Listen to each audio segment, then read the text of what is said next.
Hi, this is Andy and Gem from Oasis. You're watching WOW TV. He said it.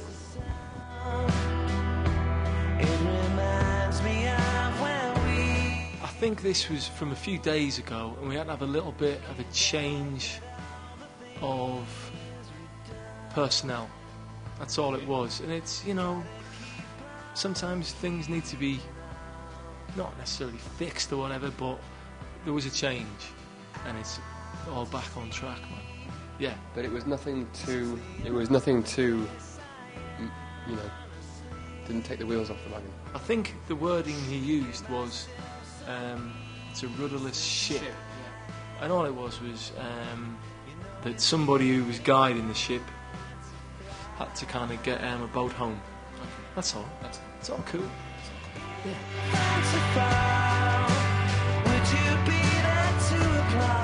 Get used to it. I don't think I ever will.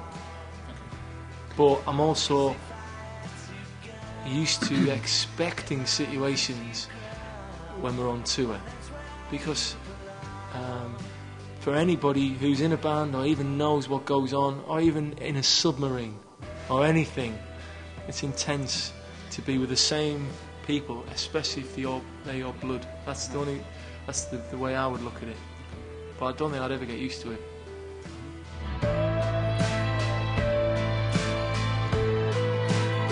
Well, the nature of it really is you do a long tour, take a lot of time off, and then you spend a long time making an album. So by the time you finish making the album, you've forgotten how it feels to be in the middle of a long tour. So you just get really like, can't wait to go on tour. How you prepare for it the best is by making a good album. Mm-hmm. That's it. And then I changed my drink on this tour. I keep changing mine.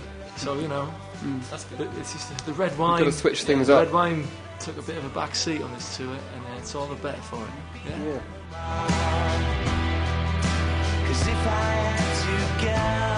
Yeah, a lot of things have changed in my life since I joined Oasis, but they would have maybe changed anyway.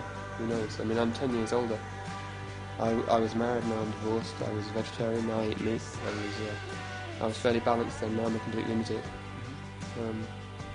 Yeah, you know, I've crossed a lot of my dreams off my list. You know, playing those gigs like Madison Square Gardens and the Hollywood Bowl and stuff like that. And my ears ring a lot more, you know. That's always a good sign. It's an occupational hazard, man.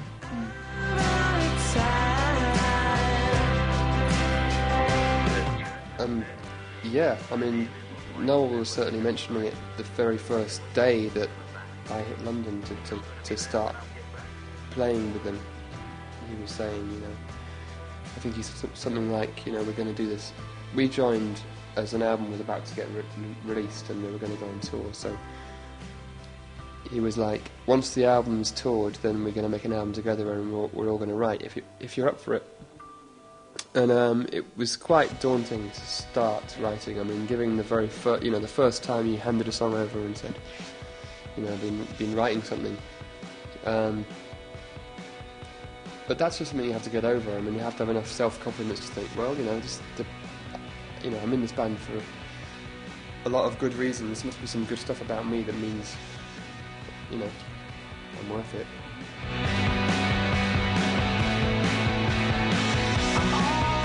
No. Even Liam was talking about this last night, actually.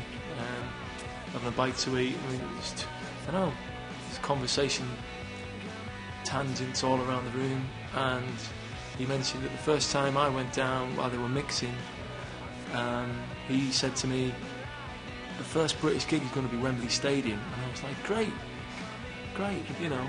So, no, just love it all, bring it on.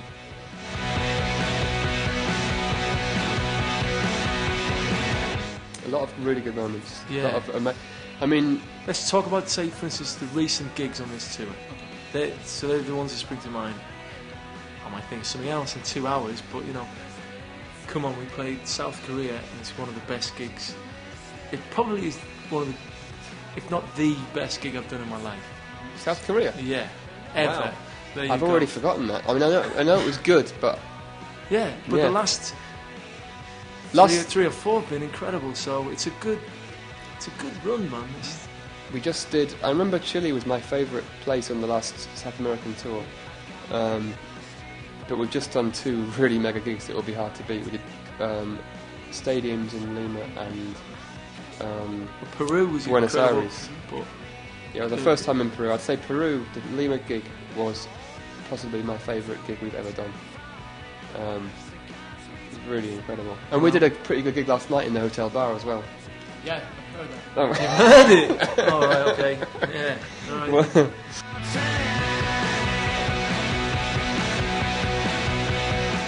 I always loved them. I mean, when I first went to meet the band after a gig and say hi to them all, I used to love Tony's style.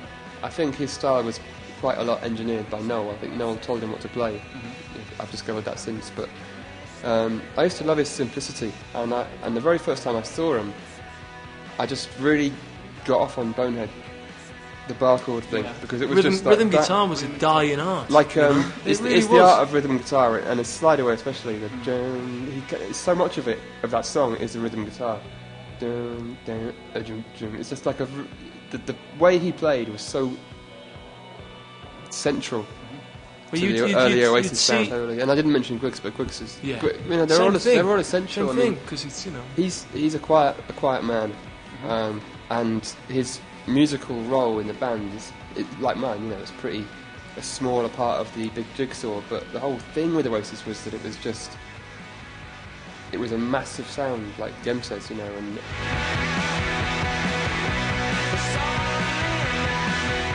on my iPod today, Don't Go Away came on, and it's quite surprising how many songs we don't play.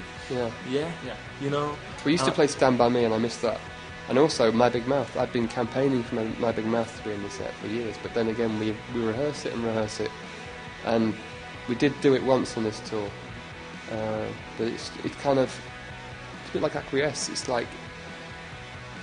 It's maybe there's too many songs that do that in the set right now, and the songs have to sort of do the right thing for the set. You can't just fling in a song like My Big Mouth. It takes up too much space.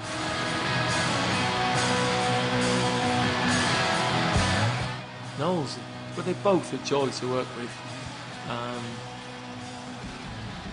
Liam is far more impatient than Noel, but Noel won't go past 2 or 3 takes either, but Liam almost wants it there, and just plugging things in, so they're both fast.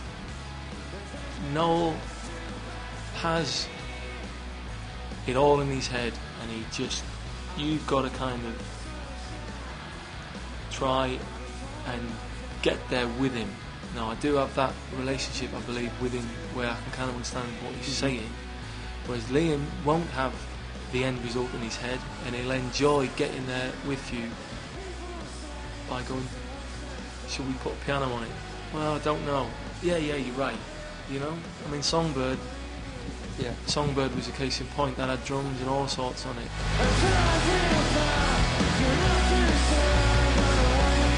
Yeah, I think I go more towards Liam's side, where I kind of once I've written the song, although I have production ideas for it, I'll kind of put the song out there and trust my learned colleagues to help it to get to where it should be. I think Noel and Gem are both really skilled at visualising a finished entity more than me. You have ideas, but I think I kind of let the thing grow.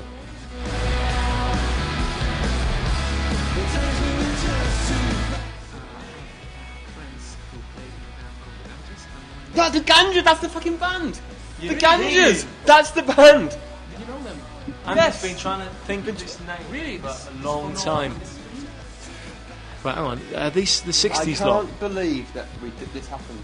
The last time I was in, I guess in Chile or wherever I was in South America, I was watching MTV, and this tune came on, and I've been talking about it to these for ages, and I couldn't remember the name of the band or the song.